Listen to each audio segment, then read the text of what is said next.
Fast food, junk food, bakery ಪದಾರ್ಥ ಇಂಥವೆಲ್ಲ ತಿನ್ನೋದ್ರಿಂದ, ಕೋಲ್ಡ್ ಡ್ರಿಂಕ್ಸ್ ಕುಡಿಯೋದ್ರಿಂದ ಶರೀರದ ಒಳಗಡೆ ವೃಕ್ಷತೆ ಹೆಚ್ಚಾಗಿ ಕಾಲನ್ನು ಕ್ಲೀನ್ ಮಾಡ್ಕೋಬೇಕು. ಒಂದು ಬಕೆಟ್ ಬಿಸಿನೀರಲ್ಲಿ 1-2 ಮುಷ್ಟಿ ರುಬ್ಬಿ ಪೇಸ್ಟ್ ಮಾಡಿ ಹಾಕಿ ಅದನ್ನೆಲ್ಲವನ್ನು ಸೇರಿಸಿ ಕುದಿಸಿದಾಗ ನೀರಿನ ಅಂಶ ಎಲ್ಲ ಹೋಗಿ ಒಂದು ಕ್ರೀಮನ್ನು ತಯಾರು ಮಾಡ್ಕೊಂಡು ಅಪ್ಲೈ ಮಾಡ್ಕೊಳ್ಳಿ. ಶ್ರೀ ಗುರು ಬಸವಲಿಂಗಾಯ ನಮಃ. ಓಂ ನಮಃ ಶಿವಾಯ. ಸರ್ವರಿಗೂ ಭಕ್ತಿಯ ಶರಣಾರ್ಥಿ. ಆದ್ಮೇಲೆ ಇವತ್ತಿನ ಸಂಚಿಕೆಯಲ್ಲಿ ಕ್ರ್ಯಾಕ್ ಹೀಲ್ಸ್ಗಳನ್ನು ಸರಿ ಮಾಡ್ಕೊಳ್ಳೋದು ಹೇಗೆ ಅನ್ನೋ ವಿಚಾರ ನೋಡೋಣ. ಕ್ರ್ಯಾಕ್ ಹೀಲ್ಸ್ ಸರಿ ಮಾಡಲಿಕ್ಕೆ ಒಂದಿಷ್ಟು ಕ್ರೀಮ್ಗಳನ್ನು ತಾವು ಮನೆಯಲ್ಲೇ ಮಾಡ್ಕೋಬೋದು. ಕೆಮಿಕಲ್ ಕ್ರೀಮ್ಗಳನ್ನು ಬಳಸೋದಕ್ಕಿಂತ ಈ ನ್ಯಾಚುರಲ್ ಆಗಿರ್ತಕ್ಕಂಥ ಕ್ರೀಮ್ಗಳನ್ನು ಬಳಸೋದ್ರಿಂದ ನಿಮ್ಮ ಕ್ರ್ಯಾಕ್ ಹೀಲ್ಗೆ ಪರಿಪೂರ್ಣ ಪರಿಹಾರ ಕಂಡುಕೋಬೋದು.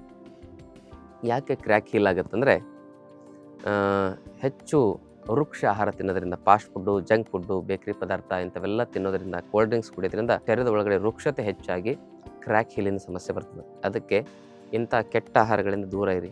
ಸೊಪ್ಪು, ತರಕಾರಿ, ಹಣ್ಣುಗಳನ್ನು, ಶೀತವೀರ್ಯ ಗುಣಧರ್ಮವನ್ನು ಹೊಂದಿರತಕ್ಕಂಥ ಆಹಾರ, ಸ್ನಿಗ್ಧ ಗುಣಧರ್ಮವನ್ನು ಹೊಂದಿರತಕ್ಕಂಥ ಆಹಾರ ತಿನ್ನೋದ್ರಿಂದ ಶರೀರದಲ್ಲಿ ವಾತ, ಪಿತ್ತ, ಕಫ ಬ್ಯಾಲೆನ್ಸ್ ಇರ್ತದೆ.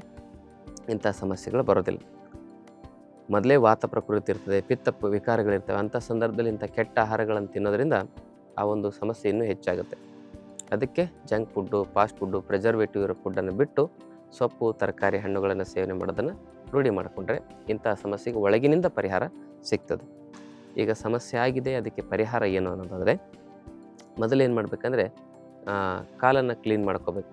ಒಂದು ಬಕೆಟ್ ಬಿಸಿನೀರಲ್ಲಿ 1-2 ಮುಷ್ಟಿ ಸೈಂಧವ ಲವಣಾದರೂ ಹಾಕಿ ಅಥವಾ ಎಪ್ಸಮ್ ಸಾಲ್ಟ್ ಆದರೂ ಹಾಕಿ ಅದನ್ನು ಹಾಕಿ ಅದರಲ್ಲಿ ಕಾಲು ಎದ್ದಿಟ್ಕೊಂಡು ಕೂತ್ಕೊಳ್ಳಿ. ಅದೆಲ್ಲ 1 ಗಂಟೆ ಅದರಲ್ಲಿ ನೆನೀತದೆ. ಆಮೇಲೆ ಚೆನ್ನಾಗಿ ಕಾಲನ್ನು ಉಜ್ಜಿ ಕ್ಲೀನ್ ಮಾಡ್ಕೊಳ್ಳಿ. ಕಾಲನ್ನು ಚಿಮಡಿ ಎಲ್ಲ ಉಜ್ಜಿ ಚೆನ್ನಾಗಿ ಕ್ಲೀನ್ ಮಾಡ್ಕೊಳ್ಳಿ.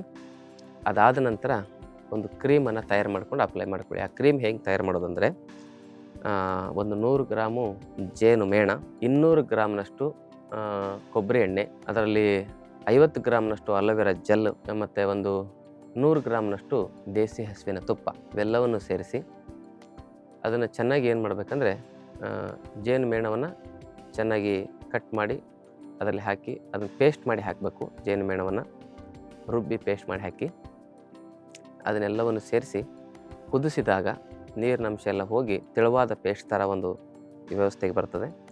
ಅದನ್ನು ಪ್ರತಿದಿನ ರಾತ್ರಿ ಅದರಲ್ಲಿ ಇನ್ನೊಂದು ಮರ್ತಿದ್ದೆ, ಒಂದು 1/4 ಚಮಚ, ಅರ್ಧ ಚಮಚದಷ್ಟು ಅರಿಶಿನ ಪುಡಿಯನ್ನು ಹಾಕೋಬೋದು. ಅದನ್ನು ರಾತ್ರಿ ಮಲಗುವ ಮುನ್ನ ಚೆನ್ನಾಗಿ ಈ ಥರ ಕಾಲು ವಾಶ್ ಮಾಡಿಕೊಂಡು ಆ ಕ್ರೀಮನ್ನು ಅಪ್ಲೈ ಮಾಡ್ಕೊಂಡು ಮಲ್ಕೊಳ್ಳಿ. 1 ವಾರ 15 ದಿವಸದಲ್ಲಿ ಕ್ರ್ಯಾಕ್ ಹೀಲ್ಸ್ಗಳು ಸಂಪೂರ್ಣವಾಗಿ ನಿವಾರಣೆ ಆಗ್ತಾ ಬರ್ತವೆ.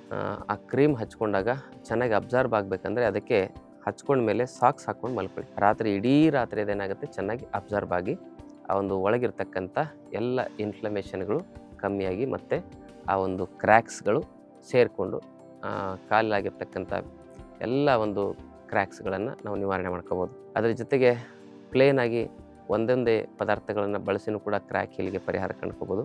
ಕಾಲು ವಾಶ್ ಮಾಡ್ಕೊಂಡು ಮಾತ್ರ ನಾವು ಇದನ್ನು ಅಪ್ಲೈ ಮಾಡ್ಕೋಬೇಕು. ಕಾಲು ವಾಶ್ ಮಾಡ್ಕೊಳ್ಳದೆ ಅಪ್ಲೈ ಮಾಡಿಕೊಂಡ್ರೆ ಅದು ಹೆಚ್ಚು ಲಾಭ ಆಗೋದಿಲ್ಲ. ಯಾಕಂದರೆ ಅಲ್ಲೇ ಆ ಒಂದು ಹೊಲಸು ಅಲ್ಲೇ ಇರ್ತದೆ. ಅದರ ಮೇಲೆ ಹಾಕಿದಾಗ ಇನ್ನಷ್ಟು ಅದೇನಾಗುತ್ತೆ ಇನ್ಫೆಕ್ಷನ್ ಹೆಚ್ಚು ಮಾಡುತ್ತೆ. ಅದಕ್ಕೆ ಕಾಲನ್ನ ವಾಶ್ ಮಾಡ್ಕೊಳ್ಳೋದು ಹೆಂಗೆ, ಬಿಸಿನೀರಿನಲ್ಲಿ ಹೆಂಗೆ ವಾಶ್ ಮಾಡ್ಕೋಬೇಕಂತ ನಿಮ್ಗೆ ಹೇಳಿದೆ, ಅದೇ ಥರ ಮಾಡ್ಕೊಳ್ಳಿ. ಮತ್ತೊಂದು ಅಂತ ಹೇಳಿದ್ರೆ ಹೋಮ್ ರೆಮಿಡಿ, ಸಾಸಿವೆ ಎಣ್ಣೆಯನ್ನು ಪ್ರತಿ ದಿವಸ ಹಚ್ಚೋದ್ರಿಂದನೂ ಸಹ ಆ ಕ್ರ್ಯಾಕ್ ಹೀಲ್ ಕಮ್ಮಿ ಆಗ್ತವೆ. ಸಿಂಪಲ್ಲಾಗಿ ತುಪ್ಪ ಹಚ್ಚೋದ್ರಿಂದನೂ ಸಹ ಕ್ರ್ಯಾಕ್ ಹೀಲ್ಗಳು ಕಮ್ಮಿ ಆಗ್ತವೆ. ಕೊಬ್ಬರಿ ಎಣ್ಣೆಯನ್ನು ಸಿಂಪಲ್ಲಾಗಿ ಹಚ್ಚೋದ್ರಿಂದನೂ ಸಹ ಕ್ರ್ಯಾಕ್ ಹೀಲ್ಗಳು ಕಮ್ಮಿ ಆಗ್ತವೆ. ಇದಿಷ್ಟು ಕ್ರ್ಯಾಕ್ ಹೀಲ್ಗಿರ್ತಕ್ಕಂಥ ಉತ್ತಮವಾದ ಪರಿಹಾರ. ಮಾಹಿತಿನ ಶೇರ್ ಮಾಡಿ, ಚಾನಲ್ನ ಸಬ್ಸ್ಕ್ರೈಬ್ ಮಾಡ್ಕೊಳ್ಳಿ. ಡೌಟ್ಸ್ ಇದ್ದರೆ ಕಮೆಂಟ್ ಮೂಲಕ ಪ್ರಶ್ನೆ ಮಾಡಿ. ತಮ್ಮೆಲ್ಲರಿಗೂ ಶರಣ. ಇನ್ನಷ್ಟು ಆಯುರ್ವೇದ ಮತ್ತು ಯೋಗ ಚಿಕಿತ್ಸೆ ಟಿಪ್ಸ್ಗಾಗಿ Vaidyashri health tips channel subscribe ಮಾಡಿ. ಹಾಗೆ ಫೇಸ್ಬುಕ್, ಇನ್ಸ್ಟಾಗ್ರಾಂನಲ್ಲಿ ಫಾಲೋ ಮಾಡಿ.